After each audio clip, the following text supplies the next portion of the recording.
The Frozen North, Episode 4, our top 5 video game soundtracks.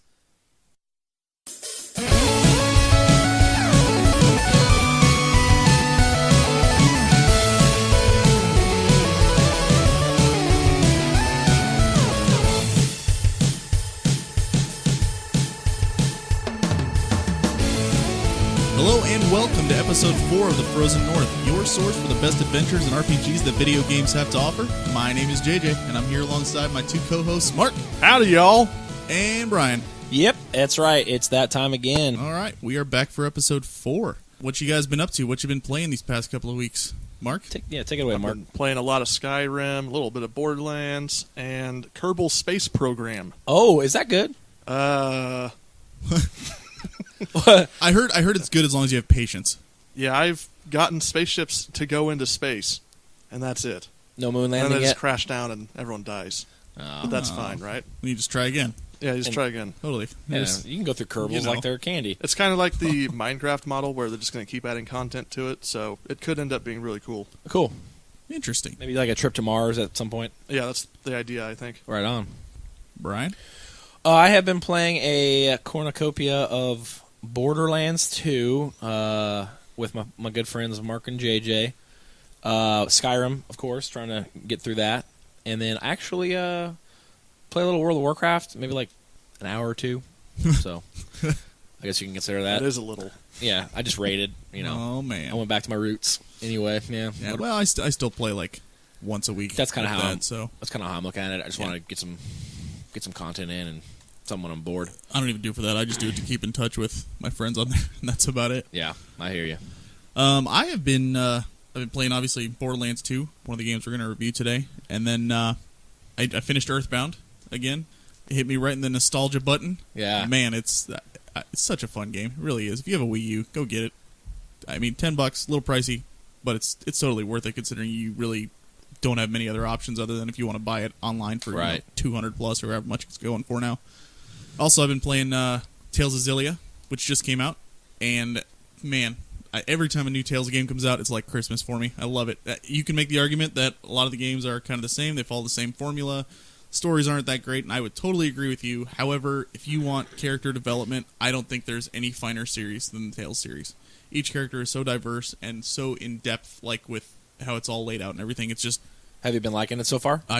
Yeah, absolutely. It feels a lot more mature than the other Tales games that I've played. Okay. I haven't played all of them, but that's for PlayStation 3. PlayStation 3. Yep. Yeah, it's a blast. Very cool. All right. Well, I would really like to start having some sort of like a sound effect in between each like segment or something. Yeah. So since we don't have anything like that yet, if you have suggestions, please send them in. Email us at frozennorthpodcast@gmail.com. Yes. But since we don't have those, today I'm just going to make noises with my mouth in between each The old-fashioned section. way. Exactly. So lead into Borderlands 2. Worst lead into a Borderlands game I've ever heard. Yep. Anyway. It goes along with the game. But we'll get to the cons later on. Man. Oh, boy. Oh, man. Oh, I can't wait. You're going to get People some are gonna internet hate mail. Oh, I know. But we'll start with the pros. Okay. Sounds good. I will start since it was my first time playing through it. You guys have experienced it and everything. Granted, I would like to point out I did not get a chance to finish the game, but I have played through a really good portion of it. We got you probably 80% through. Yeah, and I will say, like, first pro that I have, it's a blast if you want to get out some aggression. Like, it's a good game to just go in, blow stuff up, shoot stuff, and just absolutely just rip stuff to shreds. It's great. It's fun. There's you want to, like I said, you want to blow off steam. You just hop in there and get on with your friends and just run around, and it's just good FPS goodness. Yeah. And also, I really like how diverse each character is. Right, they all have their own flavor. Yes, definitely. It's not like there's no cookie cutter thing. First of all, right, because you've got all the trees and everything like that. It's just you kind of can really play your own way, and I loved it. I played the sniper. Yep. And I absolutely loved it. Had a great time with it. So those were my pros as well. So you stole those from me. All three? Character classes was my Yeah. biggest pro. Just I love how different they all are. I played a Gunzerker, that the correct Yeah, the term. Gunzerker. The Gunzerker the first time, which was you just go crazy and start shooting guns. And it's ridiculous. And then I played the Commando Axton. this time, Axton, who gets to deploy his turrets, and they upgrade as you level up. Yeah, we had a pretty good class combination going. I played the Psycho, and the way the Psycho plays is the most hilarious class I've ever played. You guys didn't know this, but when I would run in and hit people, every now and then I'd get a damage boost because I would hit myself. He would hit himself. So it was like there was a talent every 12% chance to melee myself, and he would say the funniest things. He would say like, "Get out of my head," and he'd. We could hear what your guy was saying. Okay, yeah, it was just the most up I've ever heard. That's actually one of my favorite parts of the game as well. The humor, obviously. It was consistently funny all the way through. Definitely. It was like, other than 2 moments, I think, in the entire game, it was never serious. There were a lot of great one-liners in there, Yeah. and the NPCs were. I mean, they were hysterical. I was laughing so Oh, hard. yeah. Face McShooty. Oh yeah, that quest is. That quest was great. Shoot me in the face! Do it! Shoot me! I was born for this. You shoot him and just quest completed. Yep. Oh, Yeah. Thanks. The robot AI quest where you're trying to find him a new body. Yep. That's Yeah. pretty fun. Actually, I'm on that one right now. That's where we stopped. Do you have any other pros, Brian? Yeah, I like the way the game, and we'll get into this later in the show. I liked the way the game laid out its story and its side missions. They all felt like they flowed together. Uh-huh. I can't wait to get to some cons. Oh man, this is going to be great. Anyway, I just the humor, the voice acting, the quirkiness, and the loot. I mean, I loved seeing loot spray out everywhere, and like, oh my god, it's a purple or an orange gun. I can't wait. Definitely. Those are my pros. Cool. I kind of cut Mark off too. Did you have any other pros on there? I don't remember. Oh. I think that's it. All right. You don't remember, but you have a sheet in front of you that tells you what you have on there? I went over all of these, so it sounds we're good. All right. Well, there you have our pros for Borderlands 2. Fun game, good voice acting, classes are great, and it's good to just blow off some steam. Yeah. Now we move on to cons. I'm going to let you guys go first. Okay. Go ahead, Mark. All right. I don't have many cons, but Yeah, me neither. I do not like running out of ammo in games. Sometimes it works, like a survival horror game, sure. But when it's a game where you're just going crazy and blowing stuff up, Yeah. to run out of ammo just kills the entire game for me. It only happened a few times, but it's still one of my gripes. Especially when you're on a boss fight and you can't run back anywhere. Yeah, get Or anything ammo. like Definitely. that. You have to just hope something drops from one of the random like rocks or something that you blow up on the outside. Yeah. A lot of that's people little consider that a strategy, but I can see the con in that because you have to carry multiple guns that you like, and And then I think my other con is, you could say it's a pro, but sometimes it's a con as well, is the way the plot's presented. It's really passive, so you could just be playing the game and completely miss it if you're not paying attention. sure. Yep. Definitely. That's it for me. Cons for me, 2 wasn't as bad as the first one, but the constant it can get kind of repetitive on occasion.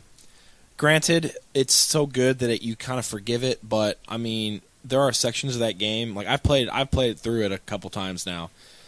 There are sections of that game where I just dread. It's like, all right, I got to go through this entire long, huge area, and I have to kill, and it seems like it repeating it over and over and over and over again. I mean, they vary it up in 2 a lot. Like they have a lot of different enemy types, as opposed to number 1. But yeah, the repetitiveness of the Borderlands, 1 and 2 series, it kind of it's a con for me. That's really it for me as far as cons. Just I don't like to have to. I got to shoot all these 60 guys over again. I just did that. I agree. Yeah, so that's one of my big cons. Especially when you like pop into a new zone and you're at the beginning. If you've played that zone before, Yeah, and you're like, I get to run through this whole map again. Yeah, exactly. Awesome. You're just like, oh man, and especially when they're only giving you like 1 XP, and you're like, oh, this is a waste of my time, you know. But that was my big gripe. All right, JJ, go ahead and give us your like one con you might have. For One, this huh? game. All Yeah. right. Well, okay. My first, obviously, like if you've listened to our past episodes, you know that the whole point behind this show and like the games that we play are we try to find games that have a solid story where you can really get involved and feel like you are doing your part to make the story progress.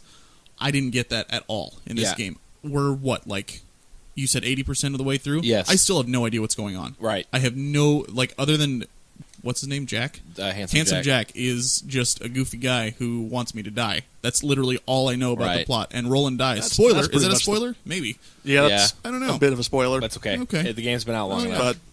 But it doesn't matter because there's really not much of a story there. Right. So, in addition to that, the whole reason that I couldn't tell what the story was because you're in the middle of shooting everything and doing all this stuff, People and are that's talking. when people are talking and trying Yeah. to tell you the story. Yeah. And it's like, okay, well, I can't focus on these 75 guys that are coming at my face trying to blow me up, and you telling me about how you want to get some new shoes for the robot down the street. You know, Right. It's like, no, Yeah. one or the other, please. I can see that. That it does kind of. You just kind of hear people talking, and you're like, well, Yeah. I can't hear you right now because I'm gonna blow this guy's head off. And it seems like that's like when you look at it on paper, it sounds like a good thing. You can walk away, and it comes over the radio, and you can keep listening to the plot. But Absolutely. it just enables you to ignore it. Really, Correct. That's what it comes down Right. to. Absolutely. Also, Brian, Go ahead. playing with people who have played this before. It's fine because, you know, they can help you and tell you where to go, but at the same time, they will rush through things, and sometimes you'll miss stuff. Wait, what did I do? I specifically, example. like, I was listening to, like, we would be in Sanctuary, the hub town, Okay. and I'd be talking to somebody, and I'd be trying to listen to what they're doing, and then you would start another quest up. Oh, then and boom, it cuts them off. cuts them off. I can't hear what they're okay. saying. It's like, Yeah. all right. And you're like, all right, we got to go this way. I'm like, well, I don't even know what we're doing. Well, Good point. All right, whatever. I have played it a few times, so yeah. But at the same time, I also don't want to play it alone. Right. You know what I mean? So it feels like it shoots itself in the foot to me because you want to play literally like the only way I think that I would get 100% enjoyment out of that situation is if I played with 3 other people who had never played it before, they all wanna we know the all story, wanted yeah. to know the story and, you know, play through it like that. Mm-hmm. Like I said, I think it just shoots itself in the foot. I would agree. Yep. It's not like I think that if I was on the opposite end and I had played it before, I probably would be doing the same thing. Yeah, it's a habit for somebody who's played it. You just like, oh, and especially I've played the True Vault Hunter mode. So you basically, when you beat the game, you go back and you play it again, Yeah. and you get higher level. So and when you play it again, you're just like, oh, I don't care. I've heard it all. Exactly. And I forgot that. Most of the time, I try to let you listen, but I forgot that when you picked up a new quest, it cut it off. So And I guarantee you, like I know we talked about, you know, the 3 of us playing through Secret of Mana. Eventually, I guarantee you, because I've played that game so many times, backwards and forwards, upside down, and everything, I'm going to probably end up doing the same thing in some parts. Be like, come on, guys, let's go this way, this way, right, over here. it's over here.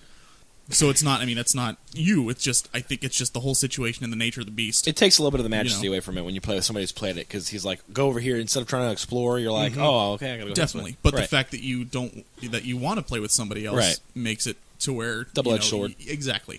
Yep. Another gripe that I have about the game is that I understand that it's like a planet that's a wasteland, but man, does every zone have to look the exact same? It's like every zone looks the exact same until finally, oh, new zone? Oh, no, just a cave. That looks like every other cave. Honestly, though, they did a lot better than one. They varied it up in better Yes, than some in of them one. have purple parts. Touche. And I saw a couple of blades of grass and a few other parts. That's about it. Yeah, good point. Like, the scenery is not that diverse at all. Oh, And you didn't like the fridge? there's some snow, too. Oh, Yeah, sorry. a little snow. My mistake. No. Yeah, sorry, I don't want to diss on the frozen north.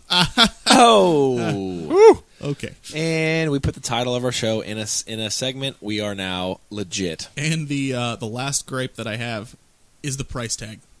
When it came out, it was $60. Yeah, Yep. There was no way I was going to pay that. It's $40 now, I think. Roughly. 40 or 30. right. I got it for $45 on Green Man Gaming. Hey, all right. Yeah. I wouldn't pay that much for it. Yeah. I think I do wouldn't not either. buy it now either. If you've listened and you like the same types of games that I do, Square, then you probably, I'm not going to say stay away from this game, but we'll just go ahead into whether we recommend it or not. I do recommend it if you want to blow off some steam and have fun with your friends, but wait till it goes on sale. I got it for $12 on a Steam sale. Right. And I think that's a great price for it. I think that's fine. Mm-hmm. But do not pay 30 or 40 or, oh my gosh, 60 for it. No way. Yeah. If like I said, I haven't finished it yet, but if the ending is anything like the first one, then I mean, I probably will end up not recommending this game, because No. the first one's ending there was no ending. It The was second just one stopped. ending kind of wraps up. It's good. It works a little better. Yep. All right. I'll take your word for it. I will finish it eventually, Right on. but it won't be out of joy of the game. Yeah, just of getting it done. So my opinion, yes, check it out, but check it out when it's cheap and like only when you're you've got some friends and you just want to blow some stuff up. Mark, Yep. recommend it? I'm right there with you. Wait for a sale. That's really what it comes down to. Cool. I actually highly recommend it. I picked it up when it first came out. I'm a huge Borderlands fan, though, so number 1 and number 2 are awesome. You have to kind of have I don't know how to describe it. You have to have kind of patience with a game like that, where you have to like its good things more than you hate its bad things, if that makes any sense. You have to be willing to say, okay, it's so good on these parts that I don't really care that it's, like for me, repetitive. I was like, I'm going to get through it. It's awesome. I love the loot. I love the characters. And that's why I highly recommend it. Excellent writing in games always sells a game for me, regardless of gameplay. As long as there's, like, excellently voice acted and it's really funny and it's excellently acted, I recommend games like that. And I totally agree. Like, just because I'm saying, there's a lack of a story Sure. and it's not... I get what you're I saying. couldn't follow it. That doesn't mean that there was bad writing or that Right. it didn't catch my This attention. wasn't your cup of tea, and that because, makes sense. Yeah, man, the jokes are so funny in there, and Oh, yeah. the innuendo bot. Oh, God. Like, I mean, it's just it's hysterical. Right. There's just so many parts of it. All right, so we'll move on to our next game, which is the Elder Scrolls V Skyrim. Mark, why don't you give us a leeway sound? Man. The Give us a beast sound. that is Skyrim. That was supposed to be a dragon. Is that a dragon? All right, that's I don't remember a single Skyrim dragon sounding like that, but I'll go ahead and okay that. Oh, wait, If hold it on. did, I would buy the game twice. Yes. The drums that play when the dragons are always flying towards Oh, you. yeah. We're all just Yeah. looking at each other like, what just The only thing I remember about the dragons is the wind sound.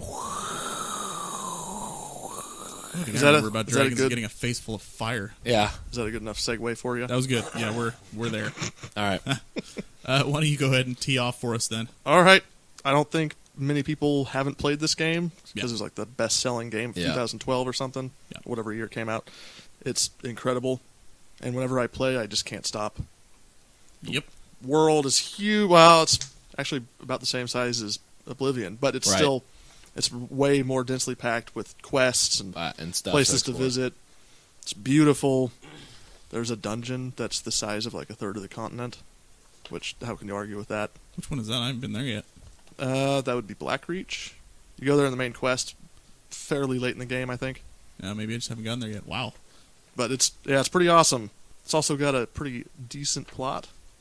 I wouldn't say it's Huh. amazing, but it's pretty decent. Which one? There's like Yeah, there's million 1,000 there. plots. the main plot. Yeah, The main story. Okay. it is. And my favorite part of the game is just becoming invincible. Yeah. Yeah. Just you get. You know what? That's a good. Let me go ahead and take your reins from that because that's a good. One of my favorite pros about this game is when you start out, and I'm playing on a higher difficulty. I don't know if it's adept or one higher than that. I'm playing at a little higher difficulty, and when you first start out, you see a bear, you run. Yeah. You run, you don't fight, right? You're like one shot. I'm playing as a mage. I'm level 40 now, but I'm playing as a battle mage who a conjurer / sword guy. I mean, it's fun. But when I first started out, I was like, oh my god, I'd go into I remember I went into a cave and there was like a master vampire in there that I can't kill him. Had to leave. And now I just absolutely dominate everything, and you just feel like all that work you put in actually paid off. You're like, now I'm strong. Now I'm powerful. Yep. I'm the head of the Mage Guild. And you feel like it too. You're like, yeah, I'm a powerful wizard now. That's one of my big pros about, but it's generally like that in Bethesda games.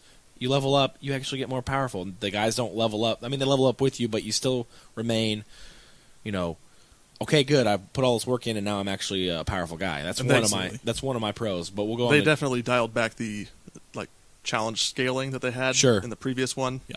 So you can become more powerful than what you're going to fight. And the game that. was challenging for me up until I hit about level 25 to 30. I mean, I had to carry 1,000 potions. I had to make sure my restoration spells were always on hand. Like, it was always challenging. And then I hit this point where I just started. I think I hit 100 conjuring, and I could conjure like a permanent flame astronaut. And then I had Permanent Flame Astronaut. I had a Dremora with me, so I was like, I had 2 summons, and I'd just sit there and sit back and watch my guys just whack them away. Did you say flame astronaut? Like from outer Astronaut. space? Atronach? Atronach, that's what I meant. Oh. I don't know S.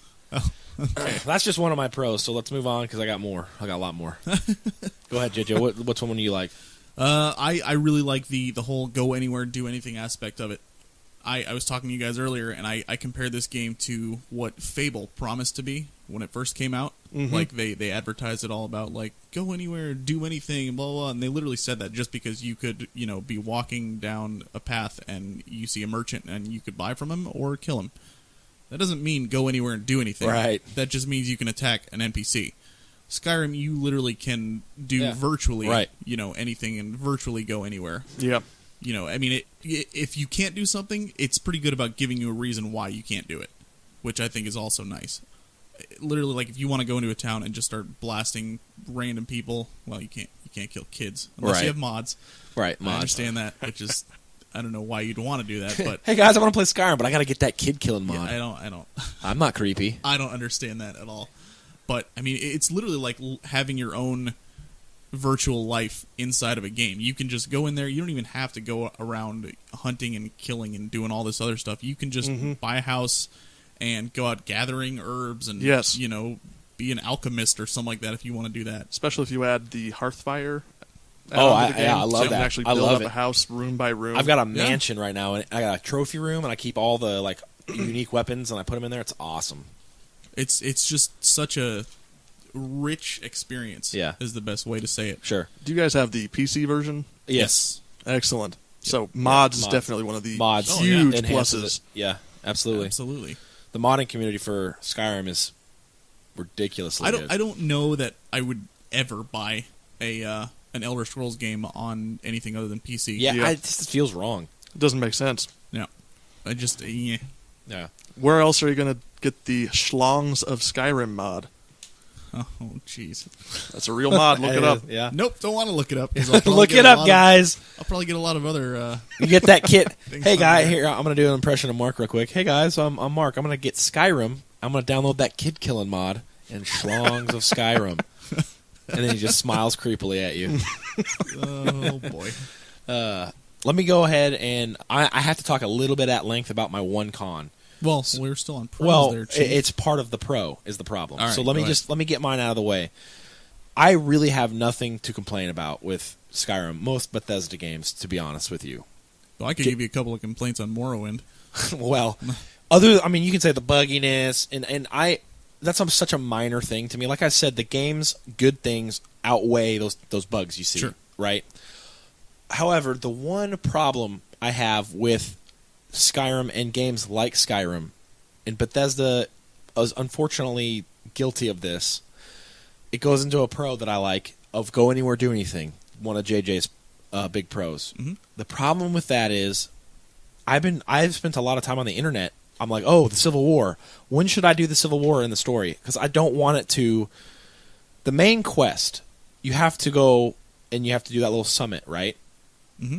Well, if you do the Civil War before that and you pick a side, how are you a neutral party in that summit? It still puts you as a neutral side. It doesn't make any sense. And this is my biggest con about open world games is you can get sucked right out of the narrative by doing side quests. I think the side quests should supplement the narrative. It shouldn't just be like, because the way I look at Skyrim is it's a bunch of disjointed campaigns. Like I did the Archmage campaign for the College of Winterhold. Yeah. It felt like its own game, right? It's like outside the narrative of the main quest, which is you're the Dragonborn. I just want open world games to focus that in on what's the main. Because when I was talking to the guys about this, when they're like, you got to get down there and you got to get this. This house is on fire and you have to get this one item because it's the most important item in the game and we can't kill. Yep. Go get the Elder Scroll quickly. There's somebody else looking for it, and then it's like, oh well, I'm gonna go ahead and do these 18 side quests first. Yep. I feel like I'm almost obligated to go straight for the main quest because I have to hurry. And it gets even worse with the expansions. That's what I'm saying. Or it's like Alduin's going to destroy the world. I'm going to go to Solstheim and do my own thing in a different continent. And so that's what I'm saying. It's exactly what Mark. I'm like, I look up online, like, when should I play the expansion campaigns? When is the best time to do it in the story? Because I don't want it to conflict. I don't want to be like, hey, look at me, you know, I haven't even found the horn of Jurgen Windcaller, but I'm like a badass vampire lord. It just doesn't fit to me, and that's my biggest con with any kind of game like Skyrim. Make the side quests help the main quest. Don't make them just a random assortment of just, you know, that may be your thing, but it's not mine. I like to RP a bit. I like to suck myself into the story and feel like I'm heading somewhere. But that's it. That's the only problem I have with Skyrim. I mean, I think what you're saying though, just to clarify, you can have a bit of randomness and side quests and that kind of stuff that have nothing to do with the main storyline, but make it to where you have a reason or the ability to go. Your character has the ability to go off and do this side stuff. Right. Like I give an example. Like let's say there's a point in the game where you have to get the Elder Scroll to stop Alduin. Mm-hmm. Have them be like, hey, get me the Elder Scroll. Okay, I have the Elder Scroll. Now I have to translate this. It's going to take an extraordinary amount of time. So come back later, right? Now you can choose to come back in a day, and the game would let you do it. Or you could choose to come back in like a month in game time. And so that way you have an excuse to go, okay, I can't progress anymore. Yeah. Let's go do some side quests because he's translating the scroll. Yep. That's what I want in games. I want it to make sense for me to go, I'm going to go way off to another continent right now. Yeah. You know? But like if somebody in the main storyline were to say, my house is burning and I need you to put the fire out. Now. And you're like, yeah, sure. You see the house burning in the distance. You leave for 3 weeks and come back and it's still burning. You're just like, it's just like still going. Yeah. The quest is still there. Hey, sorry I was late. That's exactly right. Yep. All right. Well, back to the good things. Well, I just wanted to get that out of there because I have understand. nothing but good things to say about Skyrim. So Sure.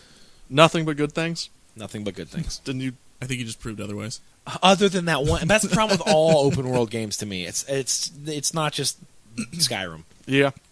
Well, I mean, one of my other things that I like about it though is that each storyline that is in there is completely different from the other ones. Like you can choose what path you want your character to go on, but you can literally do like anything as far as like absolutely like the Assassin's Guild quest line. Loved it. I thought it was amazing.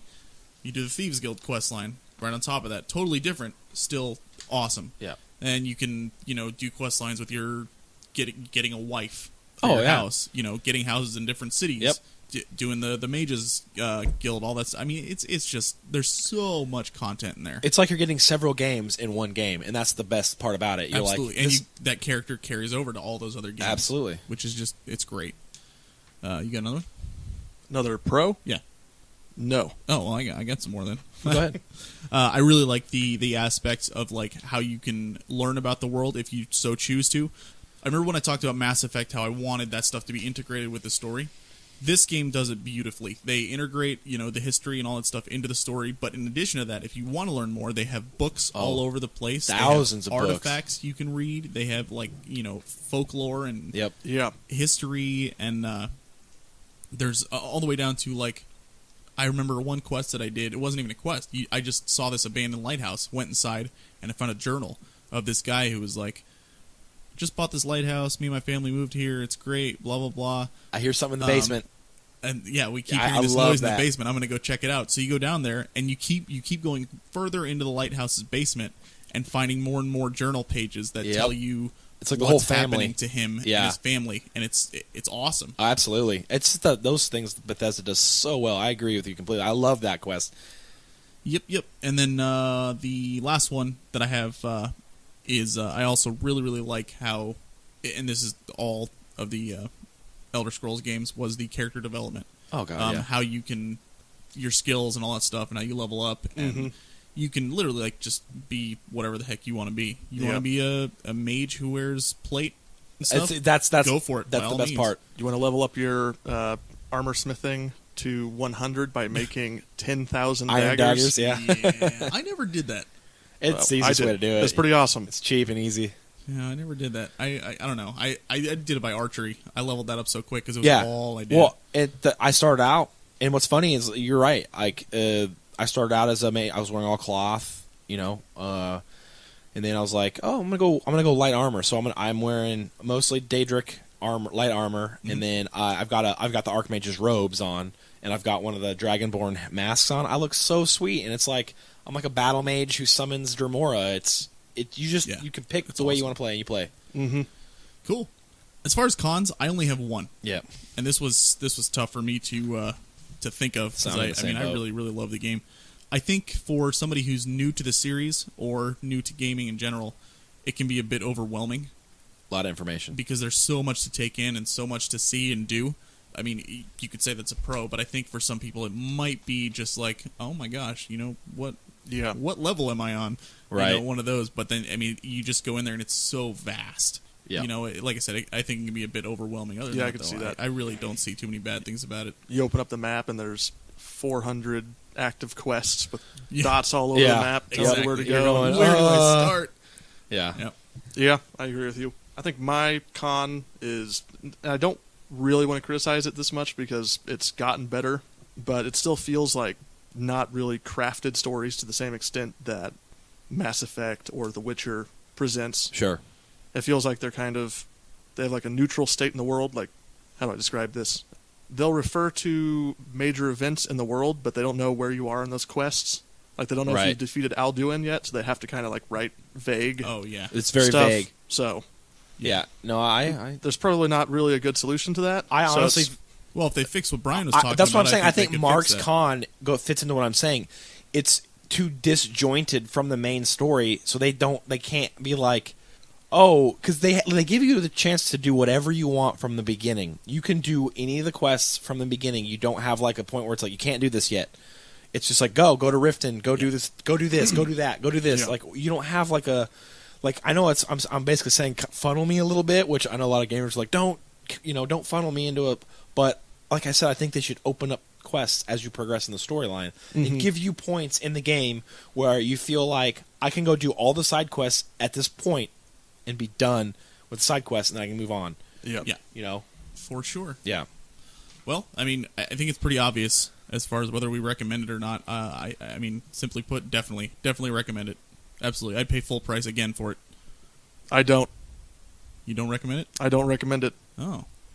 because the Elder Scrolls Anthology Edition comes out soon. It's $80 for every game in the series, all the DLC and all expansions, Oh, yeah. and it comes with physical maps for each game.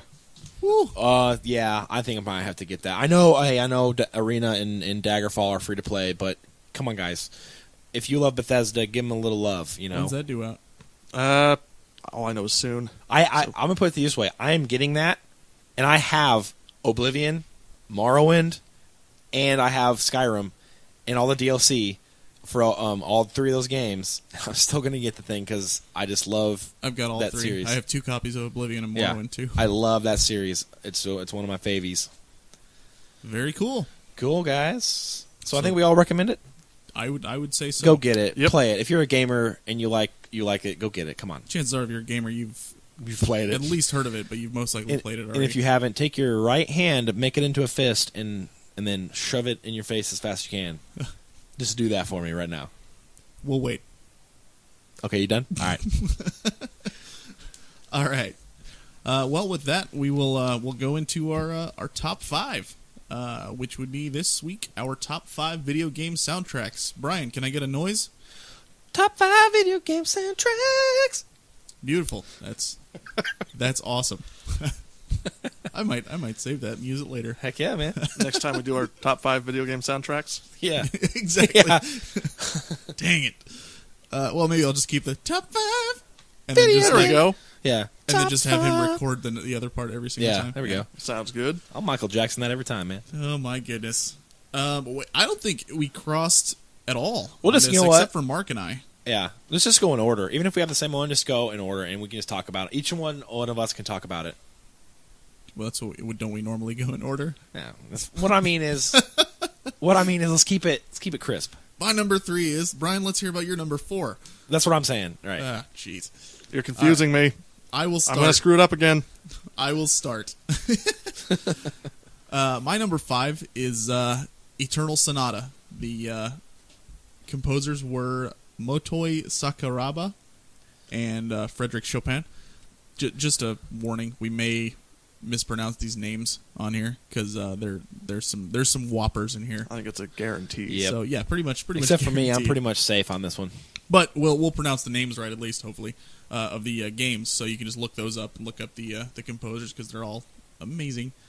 Eternal Sonata is a game based on like a fantasy kind of hallucination, I guess, of Frederick Chopin, who's a famous composer. The music is all done by them, and they have these little like vignettes, I guess you could call them, where they tell a little side story of Chopin and like kind of give you a little bit of background on his life and how he became a composer and story and stuff like that. And it shows the dialogue up on screen, and just kind of like the text just kind of waves by, and you just read it, and you're just listening to music that he actually composed, and it's just beautiful, and the setting is great. And I mean, the game itself is okay. It's just another RPG. Right. Nothing super fantastic about it, but the music is top notch. Highly recommended just for that fact alone. So, yeah, definitely Eternal Sonata. Mark, your number Nice. 5. Mark, number 5. I just want to say, first of all, this was a really tough list for me to make. Yeah. Because there's so many great soundtracks and games. So instead of choosing what I think is maybe the best soundtracks or my, I don't know, top 5, I just chose 5 games where I think the uniqueness of it kind of made the game. And my top 5 is Dear Esther, which is a game that's like an hour and a half long. Right. It's you walking around with narration, and Jessica Curry's soundtrack coming in with its quiet, haunting piano pieces, maybe a few songs with a string quartet or something. But it's really simple, and it kind of just drives home the feeling of isolation and tragedy that you experience in the game. Definitely. Yeah, I was playing that game, and I kept waiting for like Mark said, the whole game is just literally like you walking around, exploring, and just finding new dialogue. And reading about what's going on. I kept thinking, because of the music and the atmosphere and everything, that something was going to jump out at me. Yeah, and I was like, I have a lot no of people abilities. got that. I got nothing going on You're just here. walking around. But it really is just if you're just looking for something to kind of just feed your brain, it's a really, really good game. And it's nice and quick too, like you said. Yeah. So Yeah, it's a quick play. All right, my number 5 is The Legend of Zelda. He obviously didn't do all the songs, but Koji Kondo, he's kind of responsible for the famous ones, as you can, the ones that are like the iconic. ones that carry over. Yeah. Like he's got that, dun dun dun dun dun dun, that one. Will you do that again for me? No, you get one, and then after that, it's Sorry, over. it's recorded. It's recorded. recorded, Now, so forever in the annals of Perfect. internet history. No, that's that right there. That one song brings back like even if you haven't played Zelda, chances are if you hear that, you're going to know what it's from. exactly. And he had a lot of the songs, and they're timeless. Like from the first game all the way up to the new ones. They got those like hints in there, and yeah, that's why I put that in there. Whenever I hear that song, I get that like just that boyish nostalgia of like, oh man, do I remember that? So that's my number 5. Cool. Oh man, I'm gonna butcher this. Have fun with this big one. time. You want me to help you out? First of all, oh no, I got this. I will take the heat if I. You got 3 if it names comes down. that you're gonna butcher. I got 3 names. Plus, we don't even know how to pronounce. It's Suikoden. Suikoden. So Suikoden. Suikoden 3. Here we go. Michiru Yamane. Yeah. Good. Keiko Fukami. Yep. Good one. And Masahiko Kimura. Good. That's pretty good. He might be Japanese a little bit there. He's not. Nope. Not even a little bit Totally Japanese. Italian. Totally Italian. All right. But this, I mean, we've talked about the game on the show before, so I don't need to go into detail about that. But you know what? I'm just going to say, short and sweet, go to YouTube and type in Suikoden 3 intro, and just watch that and listen to the music, and you will see exactly what I'm talking about, hands down. Phenomenal, and the video goes along so well with it. It's absolutely spectacular. I really wanted to put that on my list too. Yeah, But- it's great. It really is. Go check it out for sure. My number 4, Suikoden 3. Nice. Cool. My number 4 is Red Dead Redemption. Ooh. The composers were Bill Elm and Woody Jackson, but they also had a couple of other songs just by various artists. Yeah. And this soundtrack is awesome. I think have you guys played it? Oh yeah. A long time ago, but Yeah, I do remember the I music. played it when it fit first very came well. out. Yep. Do you guys like westerns? Love them. Yeah. So like The Good, the Bad, and the Ugly. Oh, yeah. Fistful of Dollars. Yep. Tombstone. Definite. It's a complete homage to Ennio Morricone soundtracks from those movies. Yep. The shouting, the rhythmic aspects of the music, fantastic. Also, there's a song in there when you enter Mexico for the first time, Oh, yeah, everyone loves that song. which is amazing. Yep. And I was just about to say that, actually. Yeah. I think that song is one of the highlights of Rockstar's gaming catalog, in my opinion, because it shows a little bit more depth and maturity and story presentation than most of their games do. Sure. For sure. So that's my top 4. Cool. My number 4, and it's 3 games, but the one I want to mainly talk about is it's Jesper Kid Jacobson, Borderlands 1, 2, and Darksiders 2, and that's the why I'm putting them on there, because I did not like Darksiders 2, the game. It was not. The ending was terrible. The game was mediocre at best. But I'm probably going to play that game again just for some of the scores in that game. I have never played a game and there's a boss fight in that game. It's a giant, huge boss fight. And you kind of ride around on your horse. I sat there and rode around on my horse listening to that song over it. I didn't even try to kill the boss. I was like, oh my god, it's like an epic feel. All the songs in that game have an epic feel, and there's a point where you're fighting. The very beginning of the game, you're fighting the Father of Crows, I believe, and he turns into you, and you're fighting him. Another song. I just sat there and kind of stalled. I'm beating the guy, listening to the song, and that's why I put this in there at number 4. Yeah. Even though the game was horrible, if you have great music, it can elevate everything about the game. Absolutely. So I didn't like the game. I thought it was stupid, but I really liked the music. So it was like, oh man, I want to play that game again just to hear that stuff. Cool. I will say that the same does not go for me as far as Borderlands 1 and 2. The music did not elevate that for me. I mean, I put that in there because that composer did Borderlands 1 and 2, Sure. but it's really Darksiders 2 that stands out to me because I remember that music. If you were to tell me say, hey, what do you think about Darksiders 2? I'd be like, game, awesome music. Gotcha. Yeah. Cool. Yeah. All right. My number 3 is Xenogears, Yasunori Mitsuda. Nice. Man, this game just packs a wallop in the music department. It is gorgeous, absolutely fantastic. I mean, I can't say enough good things. I know on the last podcast I mentioned one of the other podcasts I listened to, Terra and Lightning's RPG Roundup.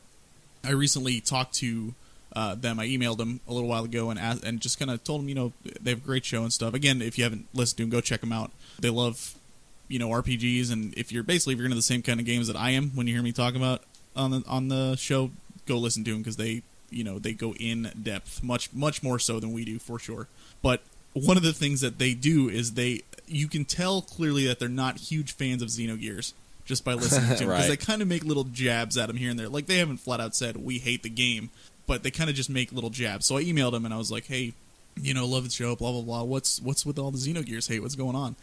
And their reasons are, I'm not going to say anything, about what we talked about, but their reasons are, I love the game because it's on my top 5, but I totally agree with their reasons for not liking it. So, if they want to bring that up in their show, I'll let them talk about that. But one of the things they did say that they praised about it was the music. They said that the music was great and everything, and I mean, that kind of is a testament to what you were just saying. Like, you can still not enjoy a game, but the music can really bring elevate it. It's such a fantastic composition, just from beginning to end. The towns, like, honestly, it almost feels overdone in some parts, because you're like, you go into a town and it's like, normally you just expect regular town music, but this game just really amps it up, and it's like, it's great, but man, it seems like it's just so over the top. It's awesome. Just, again, another one of those things. Go to YouTube, type in Xenogears, just listen to the soundtrack. It's beautiful, really is. Mark?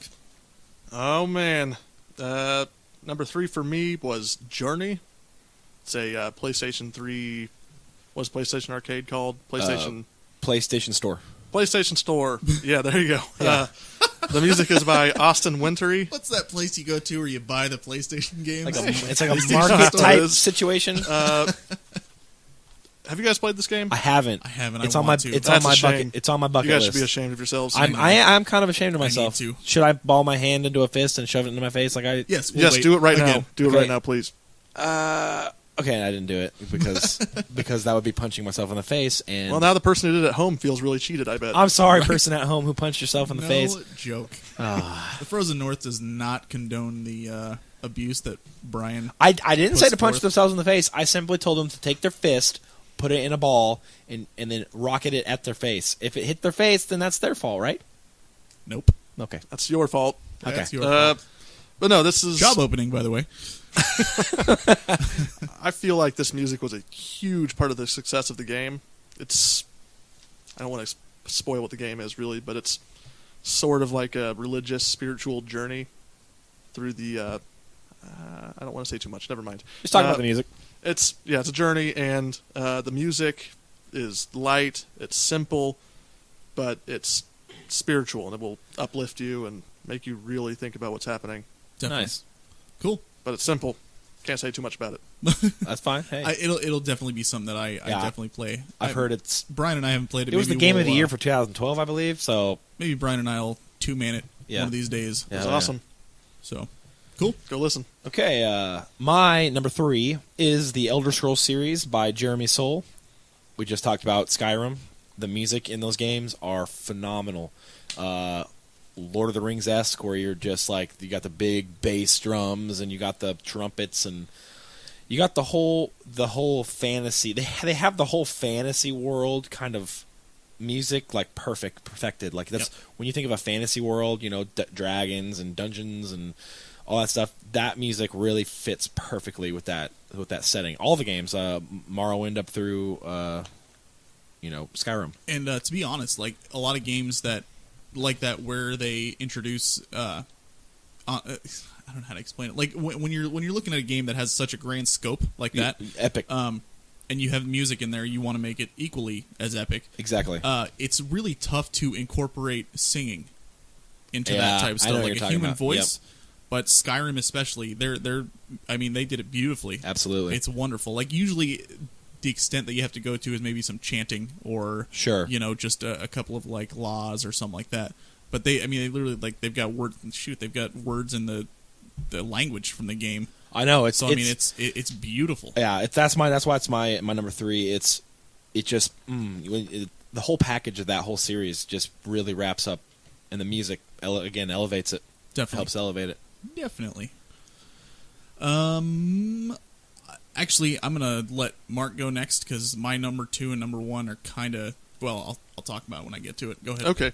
My number 2 was Chrono Cross by Yasunori Mitsuda. Ooh. This was a tough one for me because I really wanted to pick Chrono Trigger, but I chose Chrono Cross instead because of just the amazing audio fidelity. I think it's easy to forget in today's gaming market where everything is pre-recorded in front of a full orchestra. Yeah. That when the PlayStation came out, we were using sound chips, and it was all synthesized. Yep. And this game, sometimes you can't even tell. Sometimes it sounds so authentic. And it's Yasunori Mitsuda, who is an incredible composer. I can't remember. My brother, I think he said that Chrono Cross has some of the best music he's ever heard. You haven't played through it yet?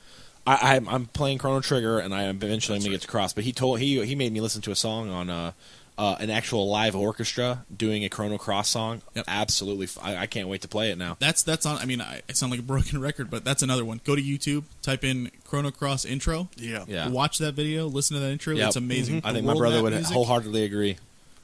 Before you play Chrono Cross, we need to have a little discussion about what to expect from it, just so you're not disappointed. Okay. But yeah, that's my number 2? Yeah. Yep. Okay.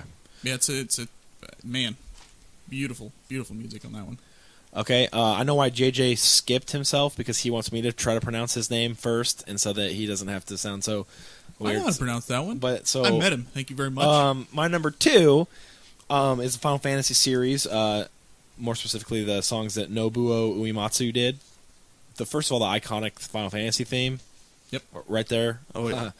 Right there, that's got to be... I mean, the fact that they have a traveling orchestra that does Final Fantasy songs should tell you Distant the Worlds, scope yeah. of the music. Phenomenal. I haven't played... I know that everybody gets all up high on 6's music. I haven't played it yet, but even like Final Fantasy 8, Final Fantasy 7, even Final Fantasy 1, that opening theme, that haunting theme... Yep. Absolutely amazing. Love it. Love the music in Final Fantasy. It is grand, and it is great. Couldn't agree more. Which is why my number 2 and my number 1, Number 2 is Final Fantasy 7. Number 1 is Final Fantasy 6. The only reason that I put 6 above 7, I had a hard time choosing between the two. The only reason I put 6 above 7 is because of the Opera House scene. Yeah, definitely. I mean, that drives it home. Hey guys, JJ has Final Fantasy 6 at number 1 again. Crickets. Yeah. You know what? I noticed a trend. I didn't like Borderlands 2. Take that. Okay, all right. That was a low blow. No, but it's absolutely, like, both games are, beautiful. I didn't put the whole series because there are a couple of games in there where the music's good, but it's not as memorable as these two, Sure. I think. This is one of those situations where I will not say go to YouTube and look it up. You really have to experience the game while you're listening to it. Yeah. For sure. 7, you could probably listen to the music and think it's okay, but 6, definitely play the game while you're listening to the music, because you cannot just watch the Opera House scene, because you'll just be like, oh, okay. But if you play it along with the game and actually experience it, especially for the first time, man, it's something special. And Mark, you also... Right, my number 1 is Final Fantasy 6, just like you. Yep.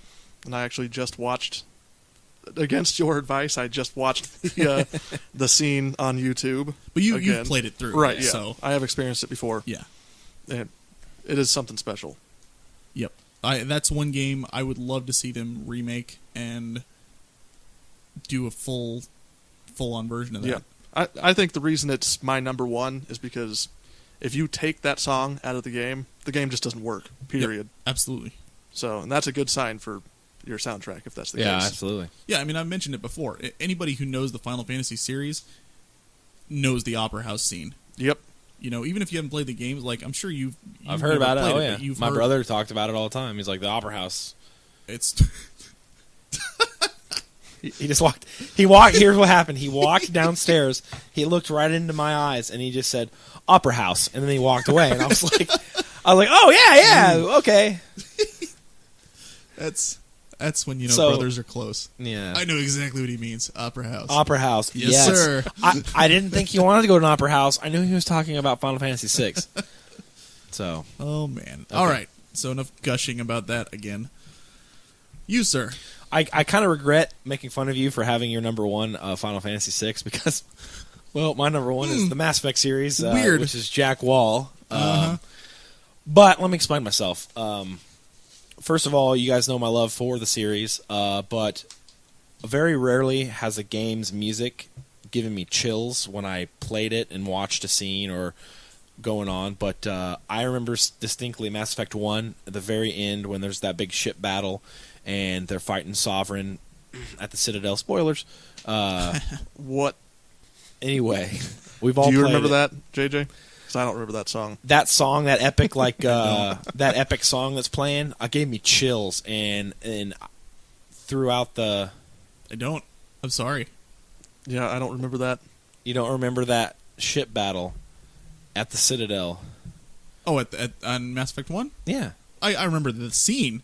I just don't remember the music. Oh, well, so that music gave me chills, and there's several songs in that game that just you're like, that fits this universe so well. When a soundtrack, you can say like that's why I had the Elder Scrolls series up there. When it can fit the series, when you're like you can say yeah that fits the series. That's when the soundtrack is great. So yeah, my number 1 is Mass Effect. Mass Effect 1, Mass Effect 2, Mass Effect 3, and Jack Wall as a composer. It's absolutely phenomenal. Yeah, I apologize for disagreeing with you, but it actually is really good. It's very good. You don't have to apologize. Don't listen to me. I'm just giving them a little bit of... Yeah, they like to razz grief. me because I'm so handsome. True. All right, very cool. So that's our top 5 for this week. Top 5 video game soundtracks. Next week, I promise, it's not going to be a Squaresoft game. Number 1. So... Do you want me to do the... JJ, let's do top 5 games that rhymed with airsoft. There's a game called Squaresoft. I mean, let's...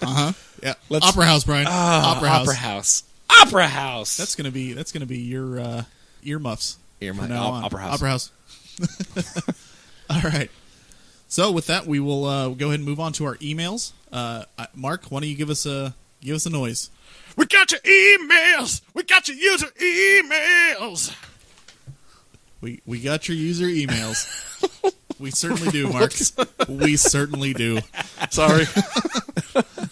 Oh boy. Oh man. So we got one from our friend David this week. David says, how do you guys feel about free-to-play games? It seems there's been a big trend in the gaming industry to offer more free-to-play games.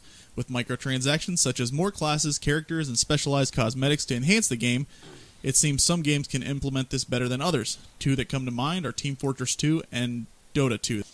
Would you like to see the industry head in this direction, or just offer the standard $60 price tag for a new game?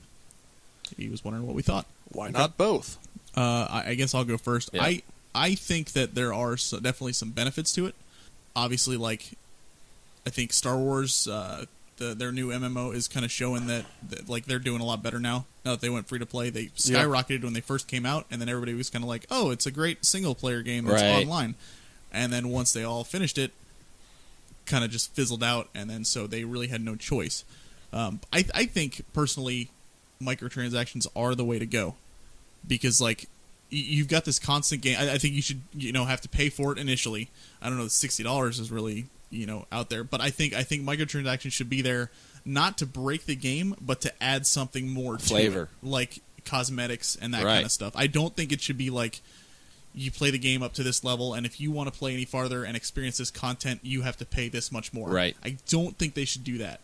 I also don't think it should be like, if you want your character to be this powerful, you pay this much. If you want him to be even more powerful, you pay this much. Right, you don't want the pay to win model. Correct. Right. But I think if you want to be like, you want a new hairstyle for your guy, you want to buy a new outfit, or you want to have a cool looking skin for your sword or something like that, then you pay a little bit. Sure, why not? There's still going to be people who do that, but not everybody's going to want to, because they're like, oh, I don't need to play the game. So you don't like the tiered content system. Correct. Right. Which is what Anarchy Online does. Yeah. Which I actually I think they did it in a pretty interesting way, where Shadowlands is almost like a separate game. Yeah. From Rubica. Yeah. And in that system, it kind of works, but in a lot of games, I could see it being a problem. I agree. What do you guys think? I'm going to need a little time, so Mark, go ahead. Or was that pretty much Team Fortress 2 is pretty good. Yeah. And Yeah, you that's don't what have Dave to mentioned. purchase anything to do well in that. Another good one I can think of is Planet Side 2, which I personally think is awesome. It's a great game. I actually have spent about $10 or $15 in it. I'll tell you one thing, though. Like, it's kind of a little bit off subject, but Planet Side 2, when Counter-Strike first came out, I was good at it. Like, I used to play all the time, and it was great, and I had a good time, and I was really good. Yeah. So I thought I was good at FPSs, and I'm still pretty good. Like, we played Borderlands, I thought I did pretty decent as a sniper. But, man, I go into Planet Side 2, and I just get owned. Like, absolutely destroyed. I think one of the most important skills to have to play that game is situational awareness, more so than being really good at aiming and stuff like that. Definitely. Once you learn where you need to be in certain areas, you'll be a lot better. You're probably right. I like gotta the try it concept out. of everything, though. Yeah. I think it, like, just, you get it on there and you hear somebody say, all right, we're lifting off in 30 seconds, and you just see, like, 10, 15 guys pile into one airplane about ready to go attack this base. Yeah. People shooting out the sides. And when you have an jumping artillery on, man. column of like 20 or 30 tanks coming in, and you have people flying in with infantry as well at the same Yeah, time. it sounds amazing. Yeah, it's a a pretty good blast. game. Have you not played it? I have not. I want to. Check it out for sure. I We need should. to just have we get more listeners one day. We'll just go take it over or something. Yeah. Sounds good.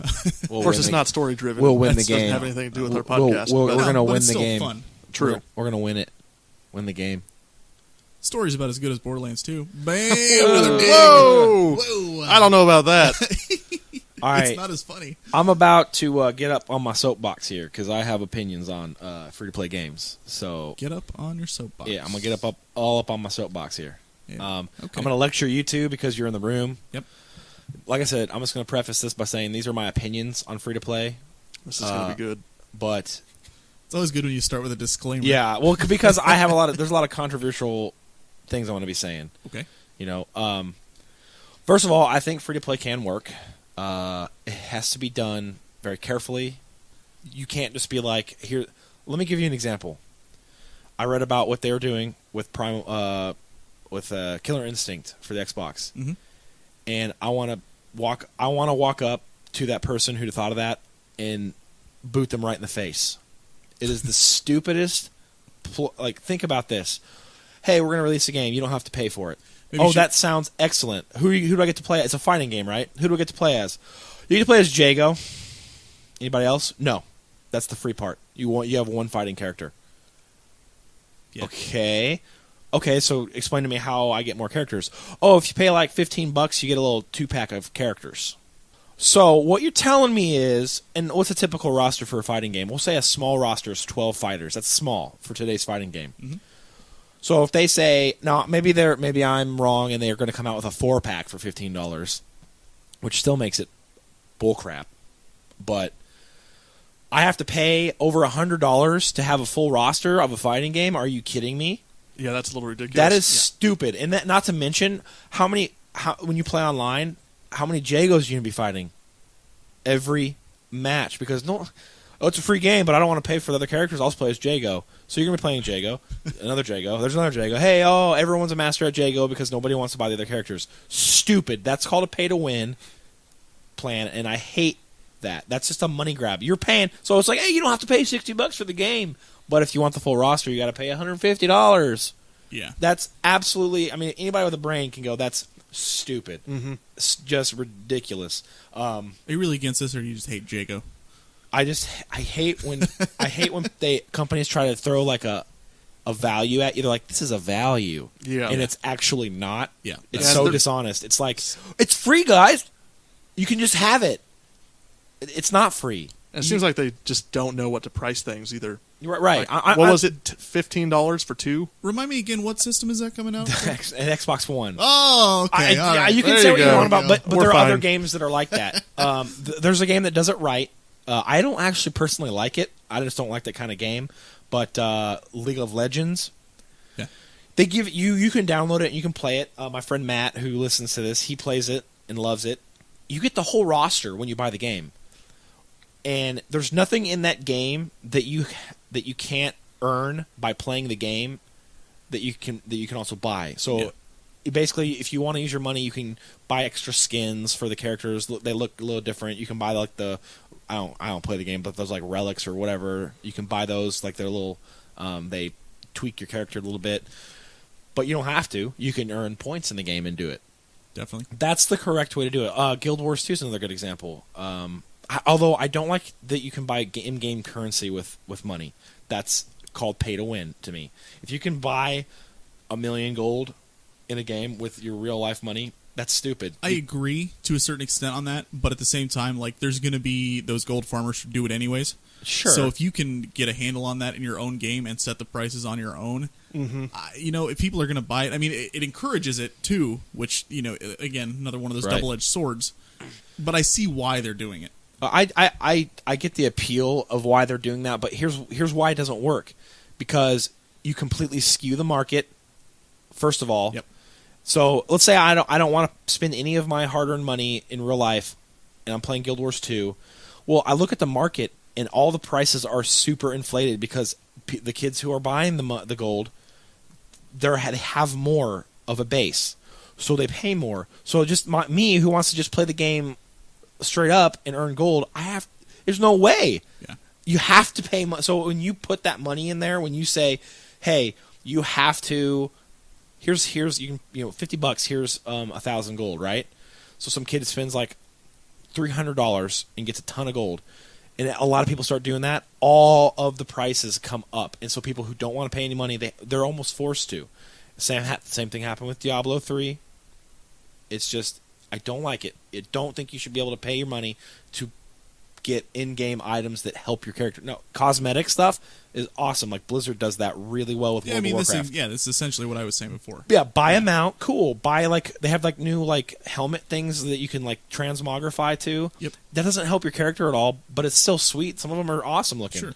The little pets, that you can go, play Pokemon with them. Yep. That's fine. It doesn't dilute the market with inflated prices that people who don't want to spend money they're not forced into that. And in some ways it's spending money on virtual items is kind of lame all around. Well, I to be mean, honest, if you think about it, sure. but there are some companies that do it right and do it in Absolutely. a way that are great. Like WoW, has this thing. Even though that's not free to play, we should say that. But correct, they have a model for but it. they have like a store that you can buy in-game items for, and a lot of times they will do events where these items that you buy, the money, some of it goes to charity, or all Right. of it goes to charity. That's pretty cool. And I think that's a cool idea. Anytime they've done that in the past, that's when I bought a pet for $10. Yeah. That's when I bought, a mount for because 15 Blizzard's or hard something up like for that. money, right? Exactly. Hey, That's usually the only time I'll actually buy. I think from it them. was you that told me. They're like, yeah, WoW's really declining. They're down to 7.5 million, and I'm just like, that's down. Like They're still in the lead by a long but shot, it's funny that we're like talking about it. Like, yeah, they're way down. They're like at 7.5 million. they were at like twice that at one point. I know, though. that's what's funny about it. It's So- like 7.5. I think any game that has a constant stream of 7.5 million would be like, yeah. Yeah, exactly. But we're off topic. Free to play. I just think there's a right way to do it, and Definitely. a lot of companies, if you do it right, and I said this at the beginning when we were getting ready to start this podcast, you're never going to see story-driven games free to play. It's impossible because what are they? Episodic content? Okay, what are you going to buy for that? Well, It's you're not- never going to see them free to play unless they do it in the context you were talking about, just Right. make the cosmetic items. Like, and that kind of hey, stuff. buy this. But my thing is, you're never going to see a story-driven game that's like free to buy. Like, you don't have to buy it. Does that make sense? Because where's the value? Oh no, Does that no, make I sense? see. Yeah. Does that make sense? Like, it's I mean, not there gonna, are completely free games that you can play, and I wouldn't be shocked if they find some way to monetize that. But I don't think big publishers are going to do that ever. a little okay. If Yeah. you make a I think little there'll dink be and dunk some- game, yeah. but no, you're not going to see AAA games story-driven that are. You don't think EA will ever come out with a free to play game? Well, yeah, it'll be like A free to play version of SimCity. yeah, And they have to pay $10 for the balloons. yeah. I think with SimCity's last release, they should have been paying their fans to Well, play it. that's EA for you. Yeah. So I guess my whole wrap up with it is I don't think the industry should go towards free to play games. I think it should be a separate market. Yeah. So there should be free to play games that are over here Sure. for people who want to play free to play games, and then I think that there should be obviously the AAA titles with the story driven stuff. Yep. Over here. So there's a There's a place for it. Yes, but it's it not doesn't going to need be to the be mainstream. everything. It'll never be mainstream, is what I'm saying. It will Yep. never be the way to go because it just doesn't work. Right on. Cool. Thank you very much, David. I think that's all we have for this episode. Anybody else have anything they want to add or throw in? No more sound effects, please. Oh, no sound effects. No sound effects. Well, maybe when we close. Yeah. That's the end of the... Sorry. Show. There you go. Anyway, so episode 4. Go ahead and like us on Facebook. That's Facebook/Frozen North. Send us an email at frozennorthpodcast@gmail.com. What's the Twitter address, Mark? You've been doing a great Wow. job. Hey, Episode- hold on. Whoa, hold on. whoa. I followed like 50 people. What's It's so the good name that of you're our Twitter following account, other though? people. Can I change the subject? What's the name of our Twitter account? I am the tweeter man. Can I change the subject? I'm going to have Mark do an entire segment on Twitter next time. Don't do it. Yep. Please I'll don't. be like, I need you to prepare a 15-minute speech on why Twitter is yes. good Can I, for the can I show. propose something on the air? Because I just remembered. What? Can we make a Steam group? Yeah. The Frozen North Steam group. Yeah, you Alright, can join cool. us, play some games with All right. us. Absolutely, yeah. Sounds good. Sounds good that we can, link our Facebook and Twitter accounts. And our Steam group. Oh, man. boy. I am totally going to make you do that next episode. All right. Well, with that, we are signing off from the Frozen North. My name is JJ. I'm Mark. And I am Brian. And as always, keep on gaming.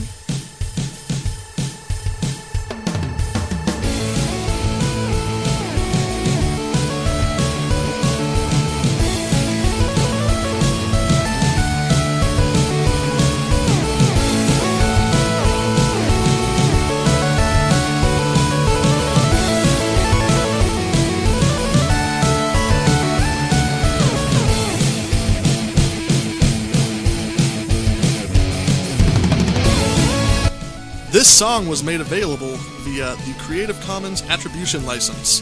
The song, Somewhere in the Stars, was written and produced by SoundCloud user _TWC.